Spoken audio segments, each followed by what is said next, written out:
Woo! What's going on, guys? Ohm Swarm coming at you guys today with another video. And today's video is the Detroit Lions at the Dallas Cowboys. This is the aftermath. Lions lose another one, falling to 1-5. Dallas Cowboys moving up to 5-2.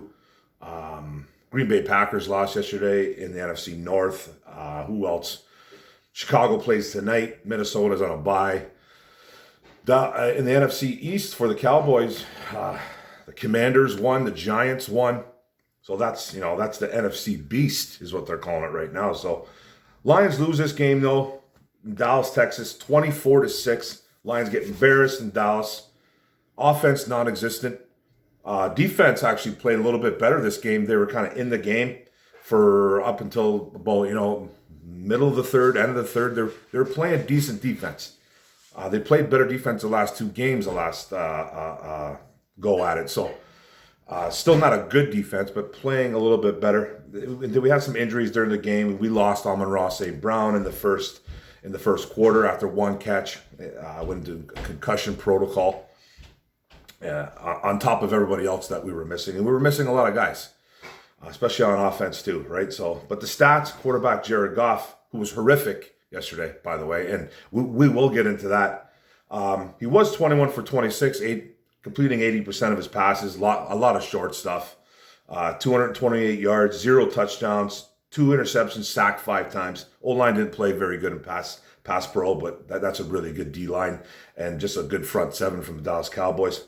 He had 2 fumbles lost as well, too. He was responsible for 4 turnovers. Doing what he does, sometimes he panics under pressure. Can't hold on to the football. His quarterback awareness is, like I said in the podcast, man. He has the awareness of a toddler walking into a couch. He doesn't know where players are. He has none of it. He doesn't have awareness of his surroundings, of what's going on, and who's around him. He just doesn't. He never really has. He just had a really bad game. He was awful yesterday. And then rushing, Jamal Williams had 15 carries for 79 yards. Did have a fumble lost, his first of his career. He actually had 2 fumbles this game, but he lost one, and it was his first one he's ever lost in his 6-7 year career, however long he's been in the NFL. But he was running on a clip at 5.3 yards per carry, so he was running the ball well. And then Khalif Raymond had a couple jet sweeps for two carries for 20 yards at 10 yards per clip. Craig Reynolds had a couple carries too, 4 carries for like 12 yards, and then they gave a couple extra carries to Justin Jackson, but they didn't get much on the ground except Jamal had a kind of an effective day. Like he was running well, he was efficient, but they just couldn't get it going anywhere through the air or on the ground as an overall. And then receiving, losing guys. We like Chark was out. What's his name? Josh Reynolds seemed to be hobbled. He only had 1 catch on like 2 targets for like 8 yards. Losing Amon-Ra was huge, like I said. Chark gone. So we were limited. It was like the Brock Wright show, and Tom Kennedy had a couple catches. Hawk had 4 catches for 48 yards on 5 targets. Brock Wright had 4 for 57 on 4 targets. And Khalif Raymond led the pack on 5 catches for 75 yards on 6 targets. So we were limited, offensively, no doubt about it, but it's just excuses, right? Like we're just going to pile up excuses for this offense. This offense has been abysmal, man. So, but we did have a kicking sighting. Michael Badgley did kick 2 field goals, one with 53 long. So we do have a kicker on the roster as of right now. So, hey, man, keep using them, I guess. Jack Fox had like 4 punts. I think they made that a kind of blatantly obvious that they paid him too much money. I'm not going to say too much money, but no need to give him best money, like top dollar money in the NFL. I don't think. I think he's a top 5, top 10 punter. Don't get me wrong. I think he's good. He averages like 48, 49 yards per punt, but you don't need to make him the highest. But whatever. That's how you got to keep guys here in Detroit. You have to overpay. So it's a little bit of an overpayment, but I'm not going to cry about it. It's nothing to be upset about. But then the defense, cornerback Jeff Okudah had a really good game. He had 15 tackles. He was flying all over the field, making tackles. I think he might have even had 12 solo, and the rest were assisted tackles. But he had 15 total tackles the whole game. He made a couple nice plays. Safety Deshaun Elliott had 8 tackles. Linebacker Alex Anzalone had 7 tackles and half a sack. Cornerback Amani Warrior had 5 tackles and a fumble recovery. Kirby Joseph had the rookie safety, had 4 tackles, 1 forced fumble, almost had a pick too. Jumped up, ball hit him right in the chest. He should have had an interception, but he had a good game. He looks like he's getting a little bit better with that player development. And then linebacker Malcolm Rodriguez only had like 3 tackles. He was kind of a little bit quiet. Didn't really hear too much about the rook. Aiden Hutchinson came to play. He had 3 tackles. He had 1.5 sacks. He was he was playing different position. He was standing up a lot, and he just looked more comfortable. He looked better. They were moving him up and down the line, kind of. He'd be on one end and the other end. So they were doing some things with him, which is nice, and he ended up getting 1.5 sacks over it. And that's what we wanted to see. The defensive end, Joshua Pascal, the other rookie, he was in there. You could see, he's a hustle guy. He made a couple plays. He had a couple tackles. I think one might have been a tackle for loss, if I'm not correct. But he was okay, man. It was his first game in. It looked like he had snap count going. So that's good to see. We got to get this kid going. We got to get him going somehow. Then the Cowboys defense, or the Cowboys offense. Quarterback Dak Prescott was back after missing about 4 or 5 games. He was 19 for 25 for 207 yards, 1 touchdown, he was sacked twice too as well. 76% completion percentage. He was a little bit rusty. He was a little bit shaky. He didn't look that good. Just getting that rust off. And then rushing, Tony Pollard was 12 for 83, 12 carries, 83 yards, 6.9 yards per carry. And then Ezekiel Elliott was 15 carries for 57 yards. And 2 touchdowns, 2 goal line touchdowns at 3.8 yards per clip. They rushed for over 100 and something yards as a team. Again, we can't stop the run. It's just something we can't do. Receiving, wide receiver CeeDee Lamb had 4 catches for 70 yards on 6 targets. Wide receiver Noah Brown had 5 catches for 50 yards on 7 targets. Tight end Dalton Schultz had 5 catches for 49 yards on 5 targets. And tight end Peyton Hendershot had 2 catches for 5 yards and a touchdown. Dak did throw a touchdown. And then running back Tony Pollard had a couple catches for like 26 yards too as well, kind of the all-purpose back they got there. Then defensively, linebacker Leighton Vander Esch, he had 10 tackles. He was all over the field. Good linebacker. Safety Javon Curse, former Detroit Lion, had 8 tackles. Linebacker Anthony Barr had 6 tackles and a fumble recovery, being the big one on the goal line when Jamal Williams fumbled. Then linebacker, defensive end, he's that edge guy, Micah Parsons. 5 tackles, a sack, and a forced fumble. He was all over the field too. But Sewell was actually playing well against him. Sewell actually was shutting him down, and he had to move over to the other side. And then he kind of embarrassed Decker a couple times. So Sewell played really well. I thought Sewell played good on whoever he was going up against. And Micah Parsons couldn't figure him out. So Sewell's the real deal. So it was a good matchup, and I think Sewell won against him at least. And then safety Donovan Wilson, one of the guys I said to look out for, had 6 tackles and a sack. He's a really good safety for the Cowboys. And then defensive end, I think this kid's a rookie, Sam Williams, 3 tackles, 2 sacks, 1 fumble recovery, and a forced fumble. He was all over the field. And then defensive end DeMarcus Lawrence had 3 tackles and a forced fumble. Cornerback Jordan Lewis, former Michigan Wolverine, had 3 tackles and a pick. And then defensive end Dorrance Armstrong, another guy I said to look out for, had 3 tackles, a sack, and a fumble recovery. The kid's gotten like 4 or 5 sacks, I think, in the last 4 or 5 games. He gets a sack a game, it feels like. He's a good defensive end. Good rotational piece defensive end, too. And then cornerback Trayvon Diggs had 1 tackle and 1 controversial pick. It looked like it wasn't an interception. He went up in the air, came back down with it. It looked like it might have hit the ground, but it's supposed to be automatically reviewed on turnovers. So to anybody out there that thinks that Campbell should have thrown the red flag, that's a penalty if he does that on a turnover.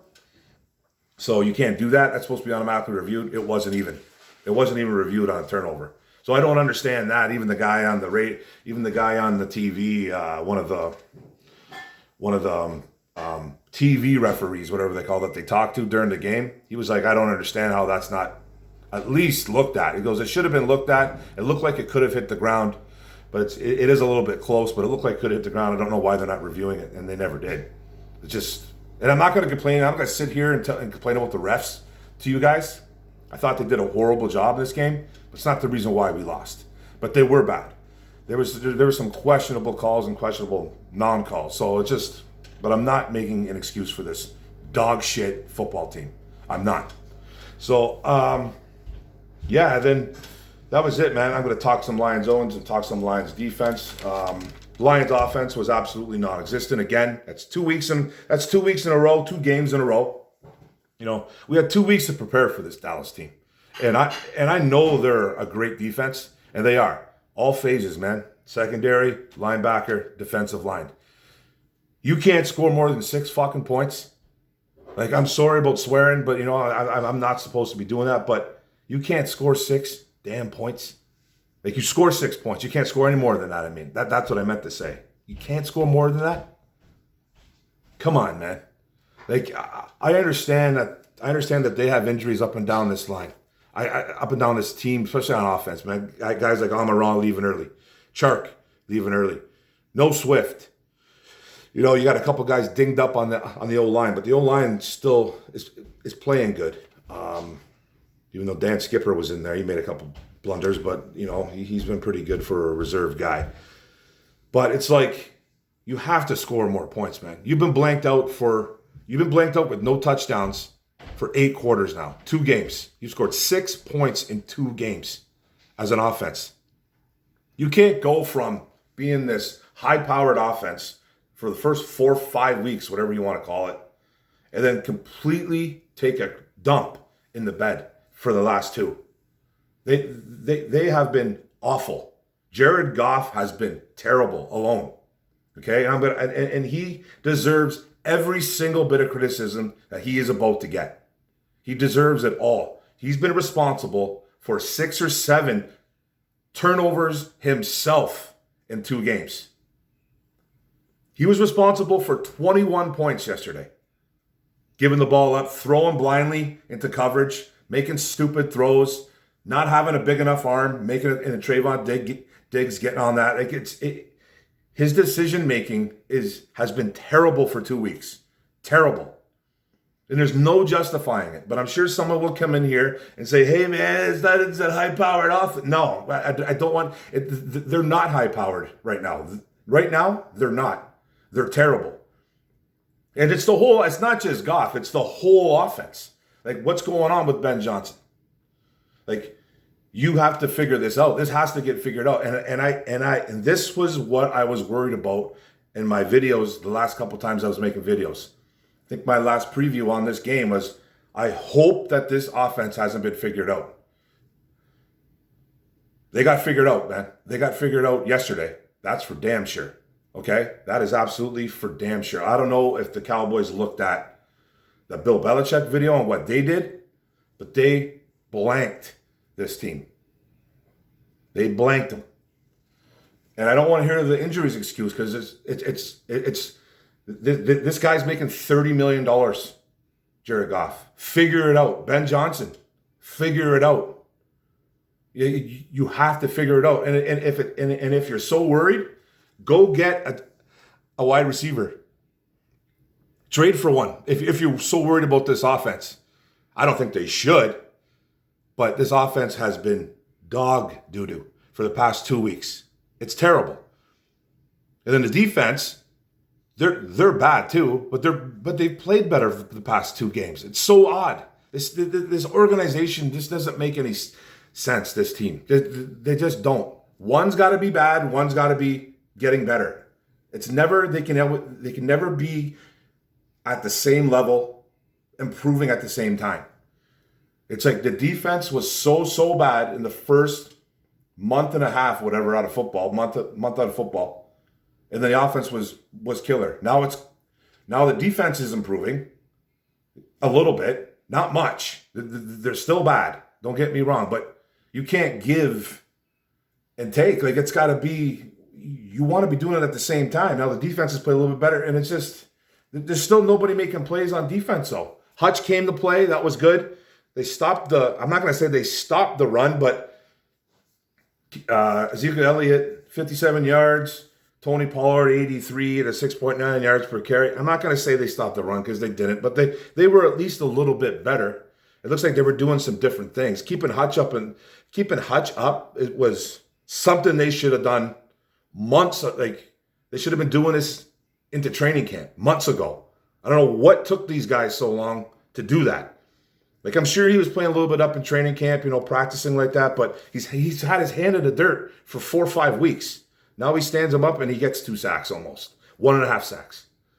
So, like, it's good to get Pascal back, Jacobs back. Jacobs didn't play a very good game, though, but he's just coming back, too. But we need this defense, man. It's just, at least they came to play a little bit for almost 3 quarters. At least they did. It's just that our offense put them in horrible situations. You can't put a really bad defense into those situations. Short field. You can't do it. You're not going to win football games. And Goff has been responsible for 6, 7 turnovers in the past 2 games. I believe it's 6, because he had 4 yesterday. And he had at least a fumble and a pick against the Patriots. I think that's it. He didn't have 2 picks, right? So 6 to 7, whatever he had. 6 is too much. 7 is too much. It's too much. You make too much money to be doing that. So the criticism is deserved. I'm telling you right now, this team is going to be picking in the top in the top 3. They're going to. Like, I don't know who they're going to beat now. I really don't know who they're going to beat. Carolina looks like they've improved. They lose McCaffrey, and all of a sudden they get better. They lose Robbie Anderson, who's not a very good wide receiver, but they lose a couple guys, and all of a sudden they beat the Bucs. That's so weird. Football's a strange game, man. It's a very strange game. But teams are getting better. All the teams are getting better except the Detroit Lions. And Dan Campbell, man, he didn't have a bad game coaching this game. He didn't have a bad game. A lot of people want to rant and rave about him not throwing the challenge flag on the spot on the Brock Wright apparent touchdown. A, it wasn't a touchdown. Okay. B, it was not a touchdown. And then B, it was a difference of maybe half a yard of the spot, because I think the refs put the ball back a little bit farther than they should have. So a lot of people are like, well, then Williams might not have fumbled the next play. Well, maybe, but guess what? He did. He did fumble the next play. And I'm not blaming Jamal Williams. That guy's never fumbled in his life, man. He's never lost a fumble anyways. But that's a whole other story. But I'm not mad at Dan Campbell for not throwing that red flag, because it was very close to spot. Like, they put him back a little bit. 90% of the time, that next play was Jamal Williams running up the middle to score a touchdown, because that's what they've been doing all year. Jamal Williams has 6 touchdowns on the year on those particular plays alone, it seems like.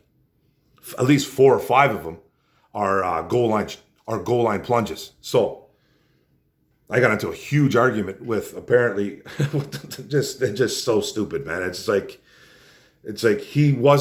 Dan Campbell was not at fault yesterday. He actually coached a pretty good game. He did. And we've been dragging him through the mud, and that's been justified too. He deserves everybody criticism too. But yesterday, I thought he coached a pretty good game.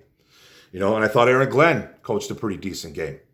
Ben Johnson, what the hell is going on? Jared Goff, O-line was terrible. O-line did not play well, especially in the passing on pass pro. They did not. Goff was running around, Goff was running around too much. He's not going to create and extend plays with his legs. It's exactly why I want a mobile quarterback.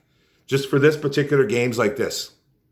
If your O-line's not gelling, not playing well, this is why you want a mobile quarterback. And it's not making fun of Jared Goff. It's not saying that he's absolutely horrific, but he is a liability at times. He is. It's just the truth. It's the truth. The offense is not playing well right now. They're not playing well, and he deserves all the criticism in the world. The whole offense does. So they need to get healthy. They need to do, Like, Jared Goff needs everybody healthy. He does. He needs everybody back. He needs Swift back. He needs Amon-Ra back. He needs Chark. He needs Josh Reynolds healthy, because Josh Reynolds was hobbling around all day. He probably shouldn't have even suited up. So there were injuries, but no excuse when you're making that type of money. I remember a certain quarterback here that we're not allowed to name anymore, that there was no such thing as excuses. None whatsoever, because he makes too much money and he was the number 1 overall pick. Remember that? I do. I remember it. You're not allowed to make any excuses for guys like that. Why should this be any different? This offense has been embarrassing the last 2 weeks. They need to do something. They need to get these guys healthy because they're not going to do well if there's a few guys out. They're just not. Because Jared Goff's not built to put teams on his shoulders or his back. He's not. It's exactly why I want a different quarterback. That's a whole other story. And the next video is going to be even worse than this on how much I talk about this offense. So prepare yourselves. Anyways, man, this was an embarrassing loss, man. They lose 24-6 in Dallas, dropped to 1-5. Let's start talking draft talk because we're the number 1 pick so far. So now this whole fan base is going to just concentrate on that now, guaranteed. And I don't blame the fan base for that because we've been let down again. This is a letdown. This is called regression. This is exactly what we're doing, is regressing as a team. We're not progressing at all whatsoever. It's a problem. It's a problem. If it's not the offense, it's the defense. If it's not the defense, it's the offense. It's something. It's either or. But now you found a kicker, so hopefully you keep him on the roster. Don't release Michael Badgley. Keep him. He's kicking the ball. He kicked the 53-yarder. So that's it, guys. A little bit hot, a little bit bothered, but that's going to happen when you lose a ball game. So thanks for the video, guys. Thanks for tuning in. Appreciate you guys all. Don't forget to hit the subscribe button at the bottom right. Don't forget to hit the notification bell. Get all my videos. And don't forget to like, comment, share this out, man. On back home now. Now we're going home and we're playing the Miami Dolphins, who just won yesterday. So let's get prepared for that team. Let's see what happens because that's a pretty high-powered offense right there. But thanks, guys. One pride, go Lions. Boom.